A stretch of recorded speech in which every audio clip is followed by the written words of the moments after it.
In the complete opposite of last week, this was one of the most exciting weeks of football we've had yet. Welcome back to Cayenne Pepper Commentary. 9 of this week's games had just a one-score difference, and 2 of those even came down to 1 point, as well as several major upsets. So let's jump into this game's week recaps. Most of this week's blowout wins actually came on primetime, which is odd because you figure it would be the opposite. Lamar Jackson puts on a show in his return to the gridiron, lighting up this Dolphins defense for 200 yards and 4 touchdowns. Having Lamar Jackson back on this team reminds you how much of a threat they are, and not to count them out of playoff predictions just yet. Granted, their terrible defense got the pleasure of playing the Dolphins, who turned the ball over 3 times, generally just couldn't get points on the scoreboard. Tua completed more passes and had more yards than Lamar, granted on more attempts, yet was just unable to find the end zone.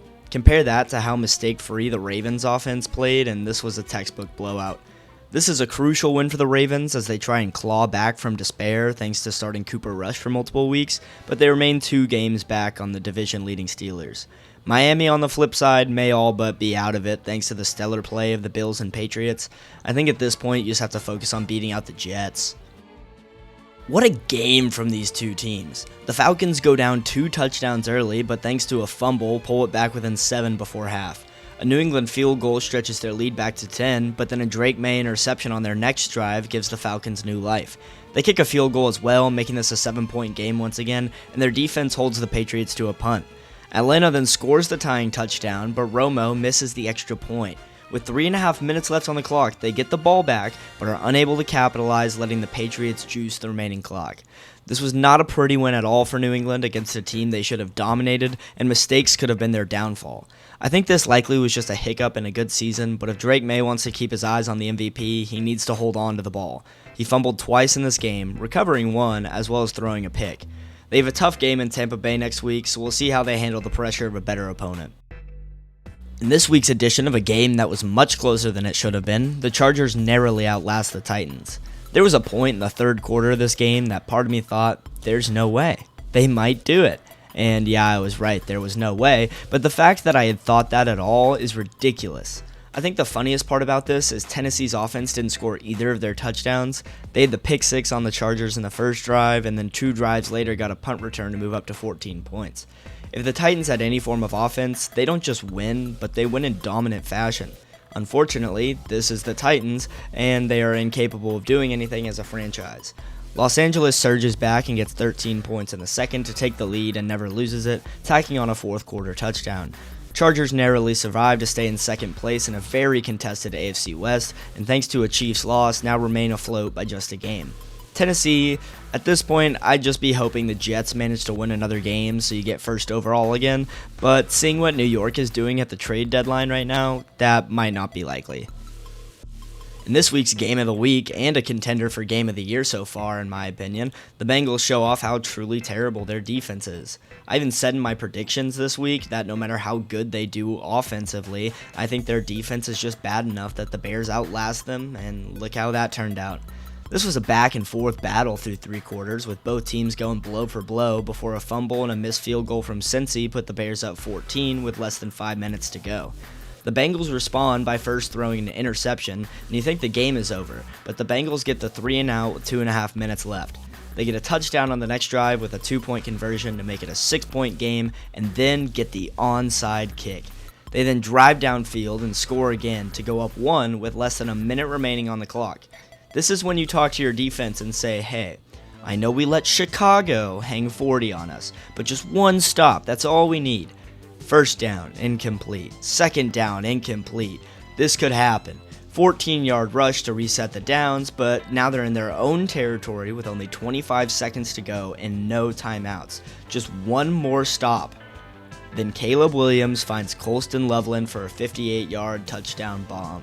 Truly disappointing for Cincinnati fans. Something has got to change about that defense, or this is how every single game is going to end. I genuinely could not tell you what I think about this Steelers team. I think this really is them just pulling the fabled 9-8 technique where they win a lot of games they shouldn't in the first half of the season and then fizzle off towards the back half. They forced 6 turnovers against a star-studded Colts offense, with poor Daniel Jones being the reason for 5 of them. I still think Indiana Jones is a solid quarterback. Everyone has bad weeks, but man, This was rough.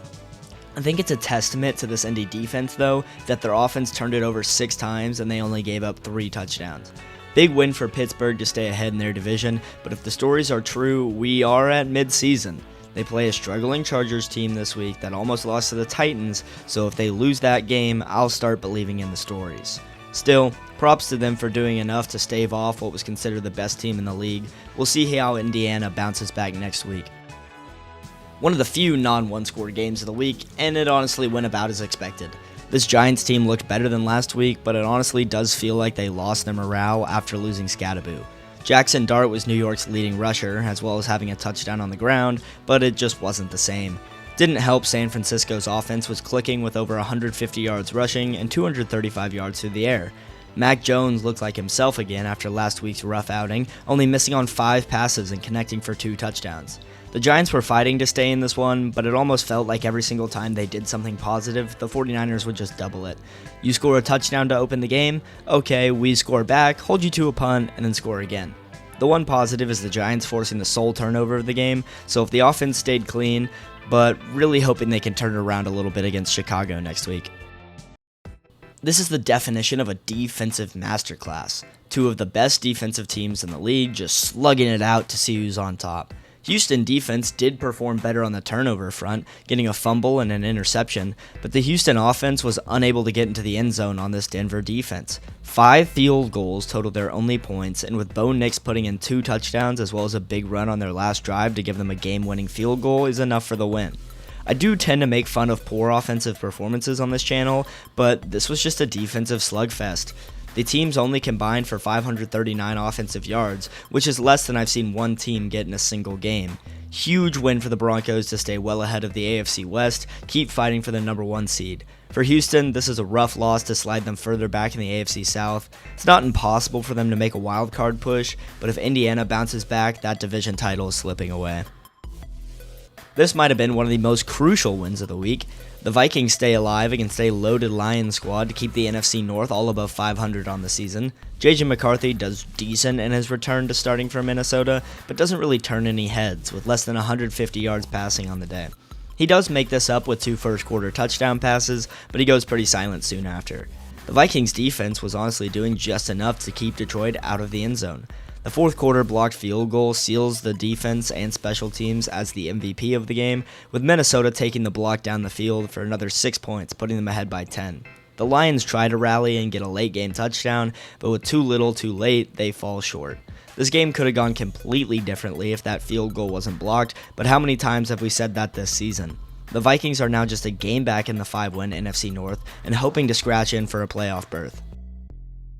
I've seen a lot of discourse in this game talking about how bad the Packers are because they lost to the Browns and Panthers, but I think that's unfair to this Carolina team. Sure, they've had some rough outings, but after 9 weeks without a bye, they're currently sitting with 5 wins, are over 500, and are only a game and a half back from leading the NFC South. Rico Dowdle is currently on his way to cementing himself as a top 10, potentially even top 5 running back in the league. He's genuinely the entire Panthers offense, getting more yards than Bryce Young, as well as the team's only touchdowns. Unfortunately, the league rules changed and you can get flagged for 2 pumps now instead of the usual 3.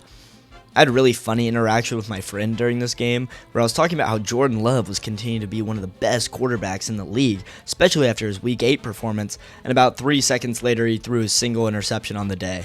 Not a good look. The Packers remain at the top of the North thanks to their tie with Dallas, but honestly, how long can they hold on to that? Why did Geno Smith have his best game of the year on the week I expected him to have his worst? This Jaguars defense was so good early this season at getting turnovers, and you're telling me they only get 1 on the quarterback leading the league in interceptions? Disappointing. Their offense also didn't look pretty in this game, except for their shining light, Cam Little, who hit a new NFL record 68-yard field goal to end the first half. The wildest part of this final score was it was 6-9 with the Raiders leading going into the 4th quarter of this game, before a 4th quarter offensive explosion. Jaguars star Cam Little hits another field goal to tie it before the end of regulation, and the offense does what's necessary and scores to start overtime.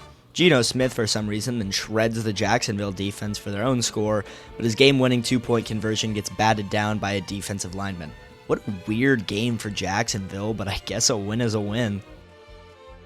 Not much to say about this game, but sheer dominance. I've been overlooking Matthew Stafford as an MVP candidate because it's much harder to win it these days without having a factor to your run game, but he is currently 3 passing touchdowns ahead of the next quarterback, Justin Herbert, who hasn't even had his bye yet, and every other quarterback who has started 8 games like he has more interceptions than his 2.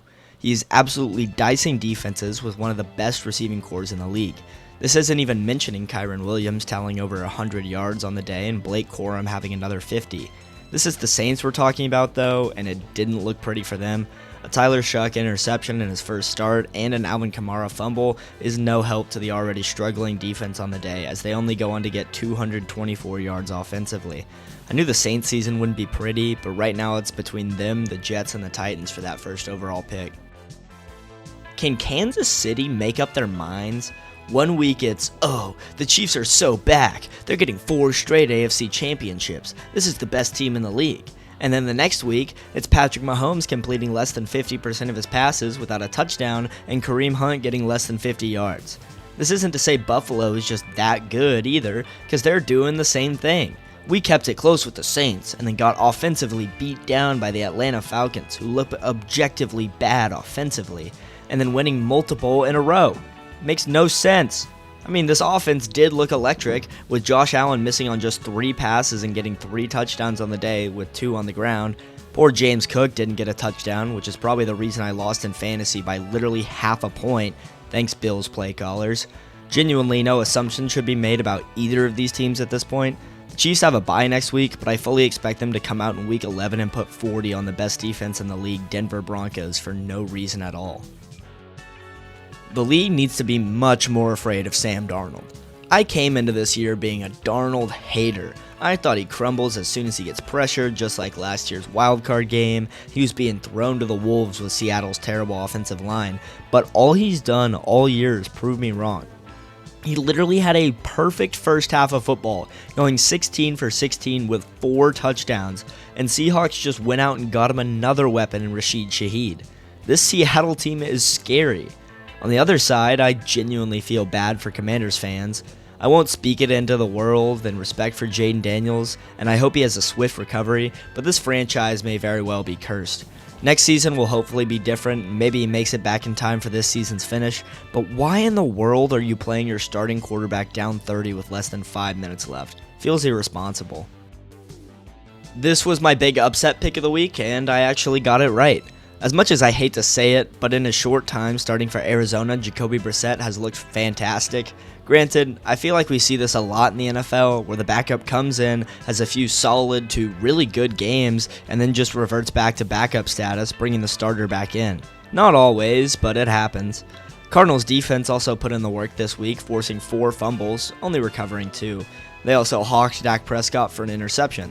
As of writing this though, the Cowboys are using the trade deadline to bolster their defenses substantially, so we'll see if they try to make a second half push. Cardinals are going to need a big boost if they want to make a run at the playoffs, especially in the NFC West where every team but them has 6 wins, but we'll see how it shakes out down the road. Well, that's all the Week 9 games. I did pretty good in my picks this week, going 10-4, mostly losing to some of the big upsets like Carolina and Pittsburgh. I want to take a moment too to address that 96% of my watch time is from people who aren't subscribed. So if you're watching, feeling generous, liking and subscribing does help out. Thank you guys so much for watching, and I'll see you next week.